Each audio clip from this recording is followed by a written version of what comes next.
বন্ধুরা, আবার একটা নতুন রেসিপি নিয়ে তোমাদের মাঝে চলে এলাম। দেখতে পাচ্ছ কড়াইয়ে তেল দেওয়া হয়েছে। কড়াইয়ে তেলটা গরম হয়ে গেছে, তো দেখো কুচি দিয়ে দিলাম।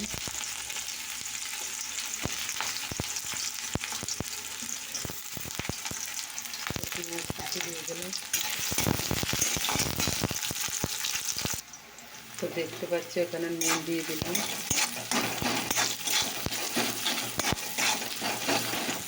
এবার আমি ভেন্ডি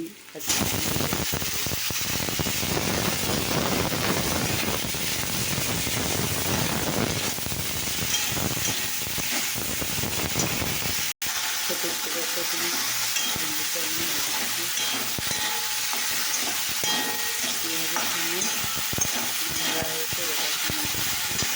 আর এখানে দেখো লঙ্কা গুঁড়ো, জিরে গুঁড়ো, এই লঙ্কা গুঁড়ো আর তোমার সরষে পেস্ট করা আর হলুদ দেওয়া হয়েছে। আর এখানে কিছু নেই, এতে নাড়াচাড়া হলে তখন এটাকে দিয়ে দেখো ডাল হয়েছে, মুসুর ডাল। দেখতে পাচ্ছ দিয়ে দেখো ভাত আছে।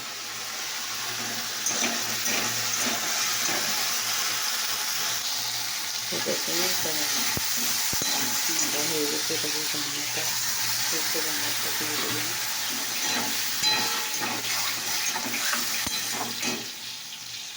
এটা একটা সম্পূর্ণ নতুন রেসিপি নিয়ে চলে এসেছি তোমাদের মাঝে। আর ওটা জল দিয়ে দেওয়া হয়েছে, এতে দেখো তেল 5 ফোড়ন দেওয়া হয়েছে। তো কেন দেওয়া হয়েছে, এই যে ডালটা আমি সম্ভবত দিয়ে দেওয়া হলো ডাল। তো দেখো ডাল ফুটে গিয়েছে, ডালটা হয়ে গেছে। তো দেখো বন্ধুরা, এখানটায় চা চাপিয়ে দিয়েছি। চলো সবটা কী হলো,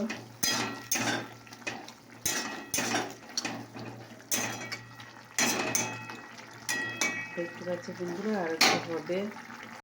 তো দেখো আমার চা হয়ে গেছে, চা বন্ধ করে দিলাম। তো দেখো চটপটিটা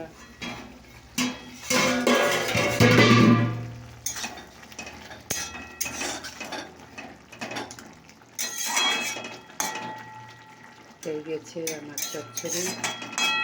তো তোমাদের রেসিপিটা কেমন লাগলো অবশ্যই কমেন্ট করে জানিও, ঠিক আছে? তো এটা বেশি কিছু লাগেনি, তো লেগেছে তোমার একটু পেঁয়াজ কুচি দিয়েছি। পেঁয়াজটা তেলের উপর ভেজে নিয়ে ভেন্ডিটা লম্বা লম্বা ছোটো ছোটো ভেন্ডি, তো দিয়ে ওটাকে লম্বা লম্বা কেটে নিয়ে ভালো করে ধুয়ে তেলের উপরে দিয়ে পেঁয়াজটা একটু ভাজা ভাজা করে তারপরে ভেন্ডিটা দিয়েছি। তারপর নুন দিয়েছি, নুন দিয়ে একটু নাড়াচাড়া করে এদিকে একটু সরষের পেস্ট ছিল আর লঙ্কা গুঁড়ো আর হলুদ দিয়ে এটাকে করা হলো। তো তোমাদের এই রেসিপিটা কেমন লাগলো অবশ্যই কমেন্ট করে জানিও।